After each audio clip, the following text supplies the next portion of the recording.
بەڕێزان ساوتان لێ بێوم کاتتان باش. دیارە هەندێک پێشات و گۆڕانکاری سیاسی نوێ هەیە کە بەدەست زوم گەشتووە. من دەمەوێت بە وردی باسی ئەو پێشات و گۆڕانکارە سیاسیانەتان بۆ بکەم.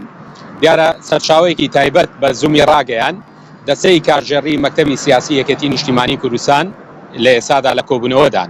یەکێک لە تەوەرە گرنگەکانی کۆبوونەوەکە ئەوەیە کە کۆبوونەوەکە تاوتوێکردنی بژاردەی بایکۆتی تیمی ویزاری یەکێتی دەبێت لە حکومەت. دیارە هەر ئەو سەرچاوەیە بە زومی ڕاگەیان هەوڵێکەیە بۆ ئەوەی ئەنجومەنی باڵای بەرژەوەندەکانی یەکێتی بەشداری بکات لە ئاساییکردنەوەی پەیوەندەکانی پارتی دیموکراتی کوردستان و یەکێتی نیشتیمانی کوردستان. دیارە ئەنجومەنی باڵای بەرژەوەندەکانی یەکێتی کۆسەد ڕەسوڵ عەلی سەرۆکێتی ئەندامەکانی بریتین لە مەلا بەختیار، قادر حەمەجان، جعفەر شێخ مستەفا، هێرۆ ئیبراهیم ئەحمەد، عومەر فەتاح، ئەرسەلان بایز، عەدنان موفتی و دلێری سەید مەجید ببورن ئەندامی ئەنجومەنەکەن. هاوکات سەرچاوەیەکی دیکە کە ئەمیان لە تیمی ویزاری یەکێتیە بە زومی وت جێگری سەرۆکوەزیران و وەزیرەکان، سەرۆکی دەسەکان، بریکاری وەزارەتەکان لە پشکی یەکێتی بایکۆتی هەموو کۆڕ و کۆبوونەوەیەکی حکومەت دەکەن.